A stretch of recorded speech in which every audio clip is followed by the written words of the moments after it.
Assalamualaikum warahmatullahi wabarakatuh. Berjumpa lagi di Gula Darah Normal 65 Channel. Kali ini saya membahas tentang autofagi. Apa itu autofagi? Secara harfiah, autofagi adalah memakan sendiri atau melahap sendiri. Sepertinya istilah itu mengerikan. Namun proses autofagi atau proses melahap sendiri itu sangat bermanfaat untuk kesehatan tubuh secara menyeluruh. Istilah melahap sendiri mengacu pada proses ketika sel tubuh yang sudah lama atau yang sudah rusak dipecah dan komponen-komponennya didaur ulang menjadi sel-sel tubuh yang lebih baru lagi.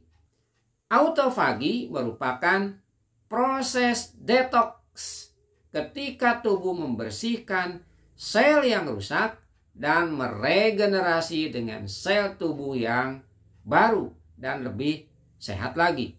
Kalau dalam komputer itu meriset aplikasi-aplikasi yang sudah terkena oleh virus sehingga aplikasi-aplikasi tersebut menjadi lebih baik lagi sehingga aplikasi tersebut bisa mengoperasikan komputer secara maksimal. Begitu juga autofagi.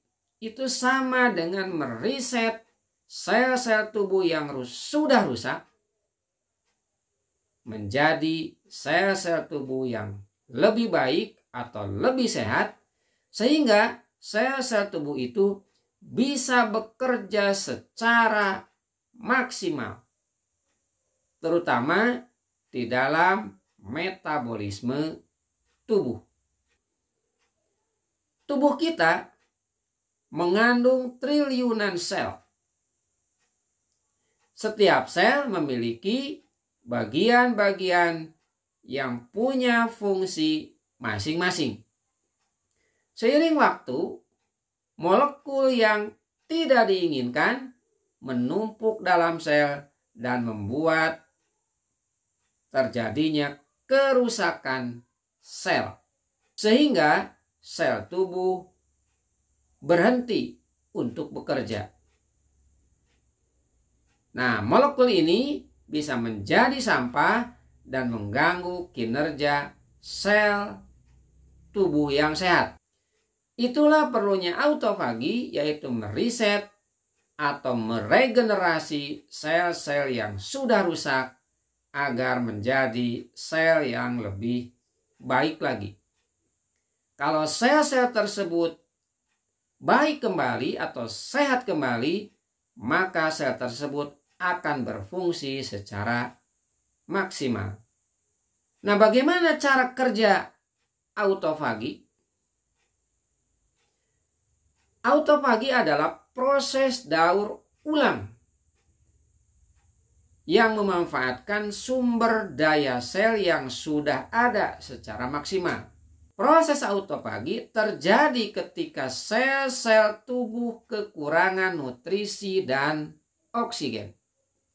Sehingga tubuh harus memanfaatkan sumber daya yang sudah ada sebaik mungkin. Karena sel tubuh tidak mendapatkan energi dari luar. Tidak ada asupan nutrisi dan oksigen. Kapan autofagi terjadi? Autofagi dapat terjadi sebetulnya secara alamiah. Namun, apabila autofagi ini ingin terjadi lebih meningkat lagi, bisa dilakukan dengan cara pertama adalah puasa. Mengapa demikian? Kita tahu bahwa puasa itu bermanfaat untuk kesehatan rohani. Namun tidak hanya bermanfaat untuk kesehatan rohani, puasa juga bermanfaat untuk kesehatan jasmani. Salah satunya adalah terjadinya autofagi, di mana salah satu manfaat puasa adalah dapat mendetoks tubuh dari racun dan mengganti sel-sel tubuh dengan sel yang baru dan sel yang lebih sehat, atau mengganti sel yang rusak dengan sel yang baru. Tak hanya bagus untuk kesehatan tubuh, puasa juga memiliki manfaat untuk kesehatan otak. Jadi, orang yang sering melakukan puasa itu berdampak terhadap daya ingat yang kuat atau memori yang kuat, berpikir yang lebih kritis. Itu salah satu manfaat dari puasa, bisa meningkatkan kinerja otak lebih baik lagi. Nah, sehingga di dalam puasa atau di dalam intermittent fasting ada istilah 18-6, yaitu 18 jam puasa dan 6 jamnya adalah waktu makan. Ada yang 24, artinya 20 jam puasa dan 4 jamnya adalah waktu makan. Ini bisa dibayangkan kalau perut dikosongkan selama 20 jam. Nah, ini detox atau regenerasi sel ini akan terjadi. Atau autofagi ini akan terjadi. Apalagi ada yang puasa 24 jam, 36 jam, 48 jam, dan ada yang puasa juga 72 jam. Atau yang disebut dengan long fasting, puasa dalam jangka waktu panjang. Nah, ini juga perlu diperhatikan bahwa puasa dalam jangka waktu panjang atau long fasting kurang bagus bagi anak yang sedang dalam proses pertumbuhan, yang dikhawatirkan adalah mengganggu proses pertumbuhannya. Ibu yang sedang hamil, ini dikhawatirkan mengganggu terhadap janin yang sedang dikandungnya. Atau orang yang sudah tua renta, dan orang-orang dengan riwayat gangguan makan. Yang kedua, agar autofagi itu terjadi, itu bisa dilakukan dengan cara membatasi asupan kalori. Hal ini akan memaksa tubuh melakukan proses autofagi. Yang ketiga, autofagi juga bisa terjadi apabila kita melakukan diet keto. Diet keto yaitu diet yang mengurangi asupan karbohidrat dan memperbanyak asupan lemak dan protein. Apa yang terjadi? Yang terjadi adalah sel tubuh akan memecah lemak menjadi energi sebagai pengganti dari glukosa, yang biasanya karbohidrat berubah jadi glukosa. Glukosa dipecah menjadi energi. Nah, karena tadi dikurangi atau mungkin zero karbohidrat atau tanpa karbohidrat, sehingga glukosa tidak ada, maka yang dipecah adalah lemak di dalam sel tubuh, dan lemak itu dipecah menjadi energi. Nah, itu berarti terjadinya autofagi. Yang keempat yaitu olahraga. Olahraga juga menempatkan sel-sel tubuh di bawah tekanan. Saat berolahraga, komponen sel tubuh menjadi rusak dan meradang.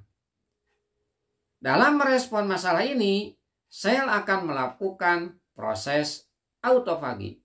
Namun, tergantung kepada jenis olahraga dan juga intensitas olahraganya. Yang terakhir, autofagi juga bisa terjadi apabila kita mengonsumsi ramuan-ramuan tertentu. Ramuan-ramuan yang bisa dikonsumsi agar autofagi itu terjadi, misalnya adalah minum air rebusan kunyit, air rebusan jahe, atau makan bawang putih, minum teh hijau, minum kopi, makan delima, makan coklat hitam, dan makan kacang-kacangan. Nah, ini makanan dan minuman tersebut diyakini turut memicu terjadinya autofagi di dalam tubuh kita. Nah, sekarang apa sih manfaatnya autofagi? Tadi bahwa autofagi itu adalah meregenerasi sel-sel tubuh yang sudah rusak, sehingga sel tubuh menjadi baru dan sehat kembali. Nah, manfaatnya adalah kalau sel tubuh yang rusak diregenerasi atau didetoks atau direset, ya, maka akan menurunkan terjadinya kanker dan akan mengurangi resiko penyakit diabetes tipe 2. Yang berikutnya bisa membantu meningkatkan fungsi otak. Yang berikutnya adalah bisa mencegah terjadinya penyakit neurodegeneratif. Yang berikutnya membantu menurunkan berat badan. Sudah jelas kalau kita berolahraga teratur dan melakukan diet keto, berarti lemak itu akan terbakar menjadi energi sehingga lemak di dalam tubuh berkurang dan badan menjadi sehat dan berat badan itu akan turun. Yang berikutnya membantu meningkatkan kesehatan jantung. Secara otomatis kalau kita melakukan olahraga, autofagi terjadi, maka jantung kita akan sehat. Dan yang terakhir adalah meningkatkan proses pembentukan energi baru. Itu yang bisa saya sampaikan. Semoga ada manfaatnya. Terima kasih. Assalamualaikum warahmatullahi wabarakatuh.